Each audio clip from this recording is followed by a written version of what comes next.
Okay. So we have the Two of Cups. That's a connection. That is a connection. It's a huge connection. It's very fated. Like two people that feel the same way about each other.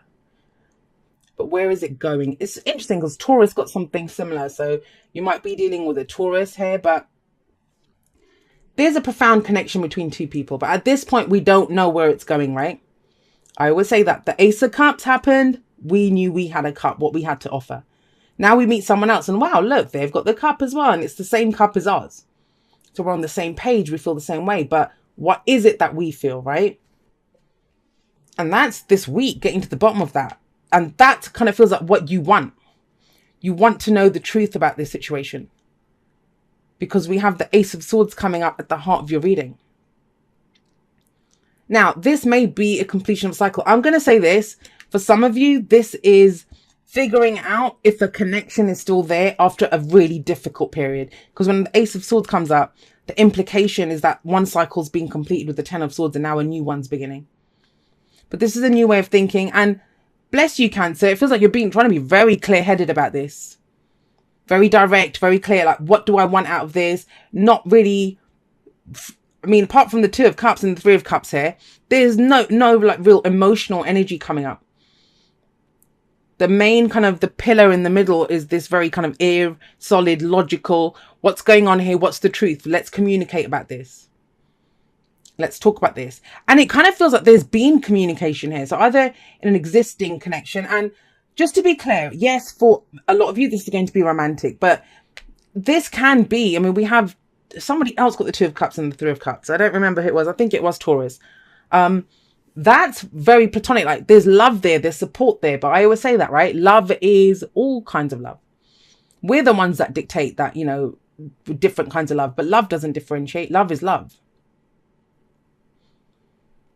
So you're trying to get to the truth of this. You're trying to figure out what's actually going on here. Are our cups actually the same? Are we really on the same page?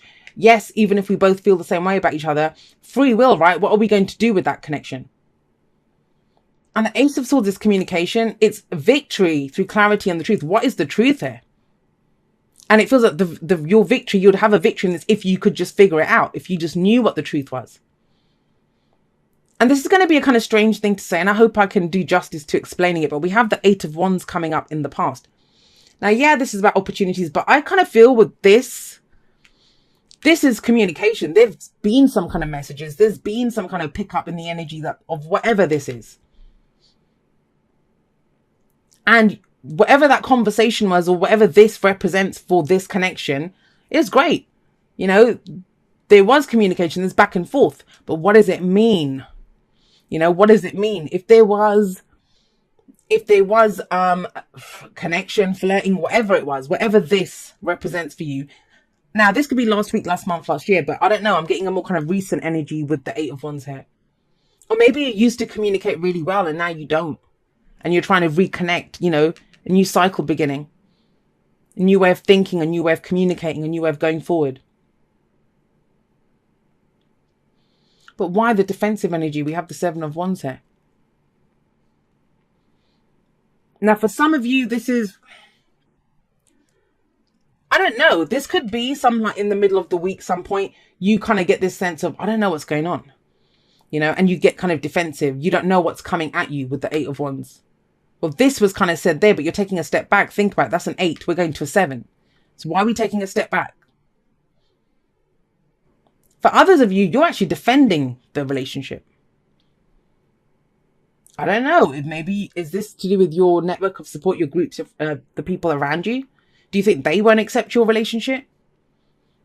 Because the Seven of Wands is knowing what you stand for. I mean, you can only stand your ground if you know what your ground is. This is mine. You can't have it. Back off. That's Seven of Wands. I mean, he's not going to let those people pass, you know, whatever's coming at him. He's not going to let them pass.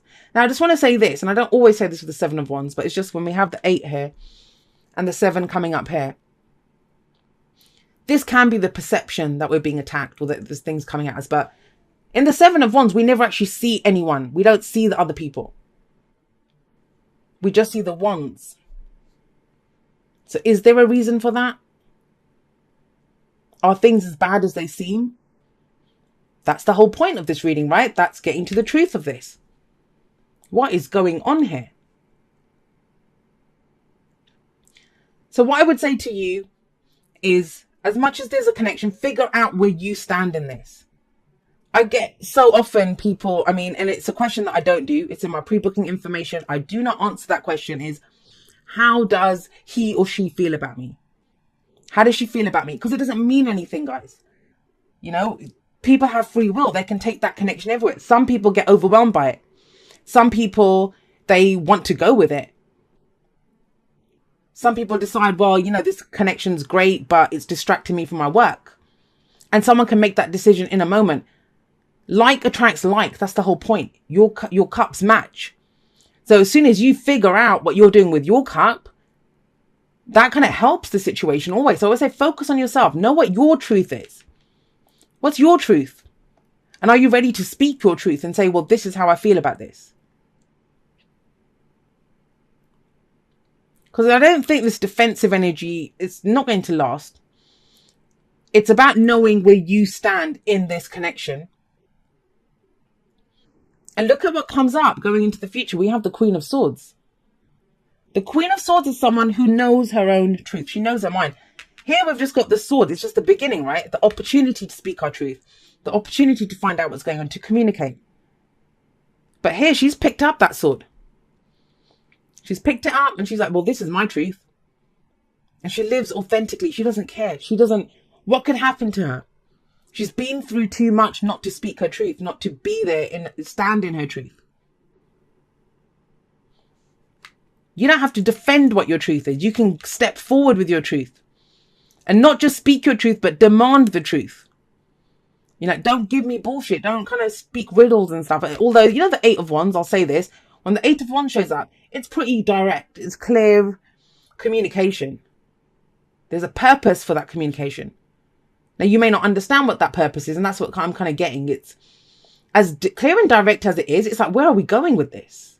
What does that mean for this connection? And something about it has you feeling defensive or wanting to defend something. But I like this. Going forward, that's what the advice is like, to pick up that sword. Pick it up. The way to get the truth is to speak the truth. What is the worst that could happen? I say that all the time. I said that to water signs this week. I don't know which day it was, but water signs got a message on Instagram. It's like, what's the, and I know I'm biased because I love her energy. I'm all about this, damaged people are dangerous. They know they can survive because they've survived so much. So what could possibly happen to them? They're like, well, I'll deal with it. I dealt with everything else, right? And I talk about this in my outro. You've survived everything that's happened. Every relationship you've ever been through, no matter what happened, you survived it. So how about doing something differently this time and going forward with your truth, speaking your truth?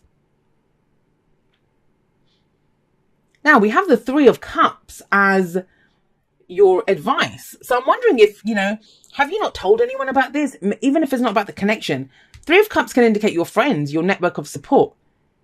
If you're worried that people are not going to support the connection, if that's what you're defensive about, no, there's support here. It's saying there is support here.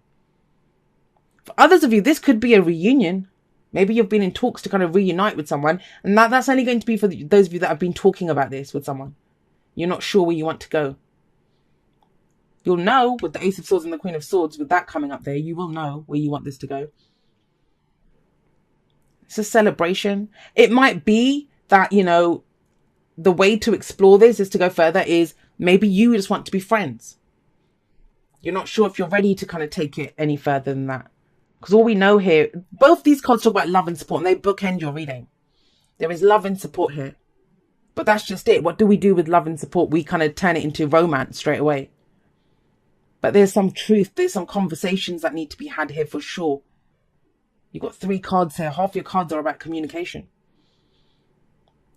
What's happening? And it's clear communication, direct communication, not this. You don't have to defend. Stand your ground, but speak solidly, right? Go forward like the Queen of Swords with your sword raised high. You've got nothing to be ashamed of. Speak your truth. Right, let's see what oracle cards come up for you guys. Treasure your loved ones. It's important to love others deeply. Now, I'm going to say this as well, and I kind of was thinking that as I was shuffling that. If you don't have anything else going on, if there's no connection, there's nothing, and this is what you want, This is what you're striving for. And that might be this, that you've had opportunities, but nothing that kind of hit the mark, right? With the Eight of Wands, because that can be opportunities coming in. And you've been doing this for so long that now you're kind of defensive about this. I always say the way to manifest a relationship is to, if you want love, like attracts like, raise your vibration to one of love. If you're feeling lonely, you're not going to manifest, you're going to manifest more loneliness, right? So then connect with people that do love you. And we all have people that love us, that connect with us, make us feel good, that raise our vibration. And it is, I mean, whatever this is, talk to a friend about this situation. Maybe if you lack perspective and you want to talk this through and you're not ready, if you're not ready to talk to the actual person, if there is someone, what about your loved ones? They might be able to help you. Sometimes our friends know us better than we know ourselves, right? But it kind of feels, I will say this with the Queen of Swords, she's emotionally detached. She's emotionally detached. So is that the kind of defensive energy? Please don't forget that, that's maybe why they ask for the Three of Cups here. Connect with loved ones. They're going to keep you in that state. They will keep you straight, but balancing your head and heart. There's that need for that here. Because this can very quickly turn into, I'm just cutting my emotions off because I don't understand this. I don't know what's going on.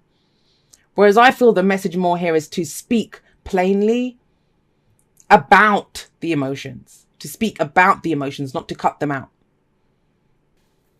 This is amazing. Beautiful energy. Milk and honey. Milk and honey is the land of milk and honey. And I love this card because I love the little baby elephant. But this is about, it's, abundance. Great abundance can come in for you. You can have it all. You really can. How? By being authentically who you are. By coming from a place of authenticity. This Queen of Swords. Same advice coming in here. You can enjoy whatever you want. Everything that you desire can be yours. But you must go for it authentically. And it's about speaking your truth. That's the main message. Speak your truth, Cancer. Speak your truth. Especially if you want the truth. Because what happens too often is people are like, I don't want to make myself vulnerable. I don't want to go out on a limb. I'm just going to be defensive until I find out what the other person feels or what they're thinking. It doesn't work like that. Someone has to go first, right? If you're the one that wants the truth, speak the truth. Okay, it says, dearest you, we here on the other side have one important thing to declare. Sorry, should laugh at you. But yeah, we have one important thing to declare. Love is the answer to literally everything. We don't necessarily mean romantic or erotic love, and that's kind of what feels like you're getting to the bottom of here. Although they are wonderful, but something above and beyond that. Everything alive in the world was first created by love. Spirit sends love to animate life and birth. Say that again. Spirit sends love to animate life and birth it into existence. Love is without conditions, and it is based in reverence and a fierce and joyful respect for life. Love thrives when you focus on it. Treasure your loved ones. And we want you to turn away from anything that causes it to wane. Love is when you no longer see yourself as other, separate from, better or less than, etc. When you act as love, you give permission to the world to thrive and grow as it will. Can you let go of what is not love and ask, what would love do? Love is waiting for you always and forever. We just adore you over here. And that's very much, that's this, right? This is being surrounded by love, celebrating love with loved friends, family, whatever. Even if you want romantic love, even if that's what this is, it's being in love. Love is love. I say that all the time. But we've kind of turned love into just romance. And there's nothing wrong with romance. That, even the postcard from Spirit says that. There's nothing wrong with romance. But romance has its place. And it doesn't serve anyone to just think of romance as love. Having love and romance, we all wish for that, right? But it's speaking the truth, being in your authenticity. Express how you feel. Express how you feel. Treasure your loved ones, right? And you've got so many messages of authenticity, communication here. You guys might just have to come out and say how you're feeling this week, guys.